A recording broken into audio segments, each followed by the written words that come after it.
Hello, லீவுக்கு வந்து இந்த தொப்பியை வந்து காலேஜ் படிச்சு சிட்டிக்கு வந்து இந்த ஹோட்டலுக்கு அந்த இருக்க பாருங்கள், பாலு ஹோட்டலு. சாப்பிட்டு முடிச்சுட்டு ஒரு சாய் ஒன்று அடித்தா தான் செம்மையாக இருக்கும், நல்லாயிருக்கும். அந்த சாய் குடிச்சிட்டு அதுக்கப்புறம் வந்துட்டு நம்ம வந்து சிட்டிக்கு வந்து போவோம். தொடர்ச்சியாக அந்த வீடியோ வந்து பாருங்கள். அதுக்கு முன்னாடி வந்து லைக் பண்ணி விட்ருங்க, ஓகேவா? மறக்காமல் வந்து ஷேர் பண்ணி விடுங்க. லீவோட விளாக் வந்து எப்படி இருக்குது அப்படிங்கிறத மறக்காமல் வந்து கமெண்ட்டில் வந்து தட்டி விடுங்க. கடல் கடந்து பயணப்பட்டோம் எங்கள் கடனை அடைக்க, காலமும் சென்றது எங்கள் இளமையும் சென்றது, ஆனால் கடன் ஒருபோதும் ஒளிந்த பாடில்லை. நம்பிக்கையோடு கடந்து செல்கின்றோம், காலம் ஒரு நாள் எங்களுக்கு விடியலை கொடுக்காதா என்ற ஏக்கத்தோடு. மாமா வந்திருக்கிறாப்புல, மாமாவை மீட் பண்ணிகிட்டு இருக்கோம். இப்போ இந்த மாமா வந்து கம்பெனியில் வந்து டிரைவராக வண்டி ஓட்டிகிட்டு இருக்காப்புல. இந்த வண்டி தான் ஓட்டுறாப்புல டிரைவராக. இப்போ மாமாவோட அப்படியே ஜாயின் பண்ணிவிட்டு மாமாவோட கம்பெனிக்கு போயிட்டு என்ன தம்பியை ஏறி உட்காண்டாப்புல. மாமாவோட கம்பெனிக்கு போய் எல்லாத்தையும் மீட் பண்ணிவிட்டு அதுக்கு பிற்பாடு நம்ம அப்படியே நம்ம வந்து லீவை வந்து கண்டினியூ பண்ணுவோம். லீவு நேரத்துலலாம் நம்ம வந்து இப்படி தான் வந்து போகிறது. செம்மையாக இருக்க வண்டி. நம்ம லீவுக்கு கிளம்பியாச்சு. நான் நம்மளோட ட்ரெஸ் எப்படி இருக்குன்னு பார்த்து சொல்லுங்கள். கம்பெனியில் வேலை பார்க்குறதுலாம் இந்த மாதிரி தொப்பியை தான் போட்டுக்கணும்னு நினைக்கிறேன். ஆனால் இது நான் கூட நினச்சிருக்கேன், இது தொப்பி வந்து இதில் துணியில் இருக்கணும். நான் இப்போ தான் தெரியுது இது வந்து பிளாஸ்டிக் தொப்பி. இது எப்படி தான் போட்டுட்டு இருக்குதோ அப்படிங்கிறது தெரியலை. மட்டையெல்லாம் வெந்து போயிடும். ஆனால் பாவம், கம்பெனியில் வேலை பார்க்குறதுலாம் கஷ்டம் தான் இருக்குது.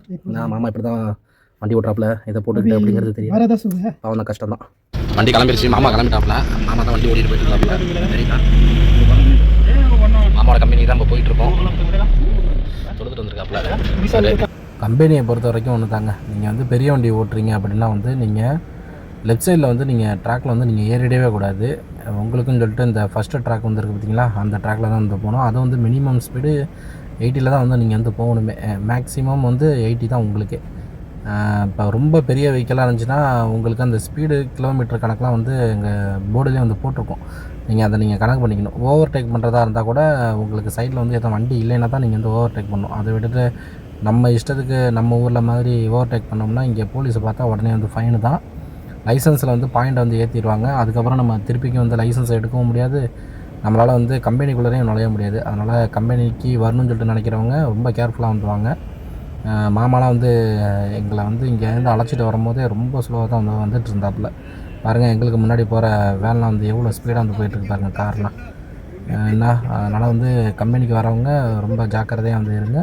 புதுசாக வந்து ட்ரை பண்ணுறவங்க இந்த வீடியோ வந்து ரொம்ப யூஸ்ஃபுல்லாக வந்து இருக்குன்னு நினைக்கிறேன். கம்பெனிக்கு வரவங்களுக்கு அது ரொம்ப யூஸ்ஃபுல்லாக வந்து இருக்கும். பார்த்துட்டு மறக்காமல் வந்து கமெண்ட்டில் வந்து தட்டி விட்டுருக்கோம், ஓகேவா? என்ன ஏதுன்னு சொல்லிட்டு நீங்கள் சப்போஸ் கம்பெனியில் ஒர்க் பண்ணிட்டு இருந்தீங்கன்னா உங்களோட எக்ஸ்பீரியன்ஸையும் வந்து மறக்காமல் வந்து தெரியப்படுத்துங்க. ஒரு வழியாக மாமாவோட கம்பெனிக்கு வந்தாச்சு. வீடியோ வந்து ப்ளர் பண்ணி தான் வந்து காட்டுறேன். ஏன்னா கம்பெனி சைட்டில் வந்து நிறையா வண்டிகள்லாம் வந்து கம்பெனி வண்டிகள்லாம் வந்து நின்றுட்டுருக்கோம். அதில் வந்து நம்ம வந்து காட்டக்கூடாது. சப்போஸ் வந்து காட்டி அதனால் வந்து நம்ம சேனலுக்கு வந்து ஏதாச்சும் வந்து ஃபைன் வந்து விழுவுறதுக்கு வந்து சான்சஸ் வந்து அதிகம். அதனால் வந்து நான் வந்து ப்ளர் பண்ணியே வந்து காட்டுறேன். அதனால் வந்து பார்த்து கொஞ்சம் தெரிகிற மாதிரி தான் கொஞ்சம் ப்ளர் பண்ணியிருக்கேன். பாருங்கள், பார்த்துட்டு என்னான்னு சொல்லிட்டு கமெண்ட்டில் வந்து சொல்லுங்கள். இந்த சைடில் வந்து நீங்கள் கம்பெனியில் வந்து ஒர்க் பண்ணிகிட்டு இருந்தீங்கன்னா வந்து கமெண்டில் வந்து தெரியப்படுத்துங்க, ஓகேவா? மாமாவோட அங்கே கம்பெனி உள்ள போயிட்டு அதுக்கு பிற்பாடு நாங்கள் வந்து சிட்டிக்கு வந்து வேறு ஒரு வண்டி எடுத்துக்கிட்டு நாங்கள் கிளம்பிடுவோம், ஓகேவா? அந்த இதில் தான் வந்து எல்லாம் தங்கியிருக்குதோ கம்பெனியில் வேலை பார்க்குறதுலாம். சரிங்க, அப்படியே வரிசை அப்படியே வண்டி நிற்கிது பாருங்கள், பார்த்தீங்களா? ஃபுல்லாக அதை சுற்றி ஃபுல்லாக அந்த வண்டிங்க தான் நிற்கிது. என் தம்பி நடந்து போயிட்டுருக்கான், நான் என் மாமா நடந்து போயிட்டுருக்காங்க. சரிங்க, இந்த மாதிரி தான் வந்து தகர டென்ட்டு தான் என்ன அடித்து அதில் தான் வந்து ஏசி ஃபிட் பண்ணி அதை தங்க சொல்லியிருக்கோம். கிட்டத்தட்ட ஒரு இதில் வந்து ஒரு 300-400 பேர் தங்கியிருக்கோங்க போல இருக்குது. மாமா சொல்லுவாங்க ரொம்ப கஷ்டமாக தான் இருக்கும். என்ன ஏய் டாக், என்ன படுத்த இருக்கிறீங்களா? ஓகே, பார்த்துங்க, ஓகேவா? அடுத்த விழாக்கு வந்து நம்ம கண்டினியூ பண்ணுவோம். சிட்டிக்கு போக ரன்னிங்கில் எடுத்து போடுவோம், ஓகே?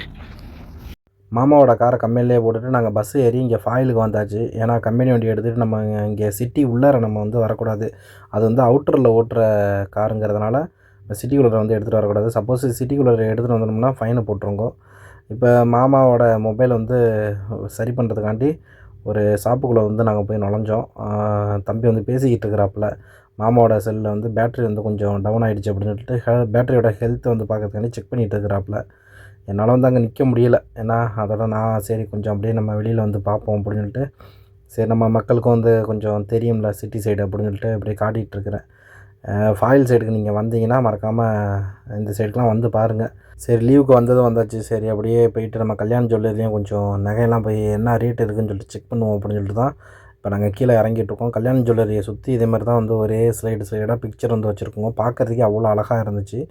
நீங்கள் இந்த ஃபாயில் சைடுக்கு வந்தீங்கன்னா கல்யாண ஜுவல்லரிக்கும் கீழே அண்டர் கிரவுண்டில் வந்து உங்களுக்கு டாய்லெட் வசதிலாம் வந்து இருக்கும். ஜென்ஸ்னால் வந்து பள்ளியாசல் சைடுக்கு போயிடுங்க. இப்போ லேடிஸுக்கு கொஞ்சம் சிரமம். அதனால் வந்து இந்த சைடுக்கு வந்தீங்கன்னா நீங்கள் வந்து யூஸ் பண்ணிங்க. இதான் கல்யாண ஜுவல்லரியோட பேக் சைடு அண்டர் கிரவுண்டில் வந்து இருக்கிறது. இப்படியே வந்து நீங்கள் வந்து உள்ளே போகலாம். வீடியோ ரொம்ப லென்த்தாக போட்டால் மக்கள் யாரும் பார்க்க மாட்டாங்க. அதனால் நான் கட் பண்ணி பார்ட்டாக வந்து நான் வந்து போடுறேன். அது இல்லாமல் ரொம்ப வீடியோவில் வந்து ரொம்ப வயலன்ஸ் வந்து எதுவும் நம்ம வந்து காட்டிடக்கூடாது. ஏன்னா இங்கே சட்டத்திட்டங்கள் அந்த மாதிரி. அதனால் வந்து அதுக்கு தகுந்த மாதிரி நம்ம வந்து வீடியோ வந்து எடிட் பண்ணி தான் நம்ம போடுறது. அதனால் வந்து நான் அடுத்தடுத்த பார்ட்டில் வந்து நான் வந்து கொடுக்குறேன். ஓகேவா? அடுத்த பார்ட்டுக்கு வந்து வெயிட் பண்ணுங்கள். ஏன்னா சொந்தம் தொடரா நம்மளை சப்ஸ்கிரைப் பண்ணி ஃபாலோ பண்ணிங்க. ஓகேவா? See you நண்பா.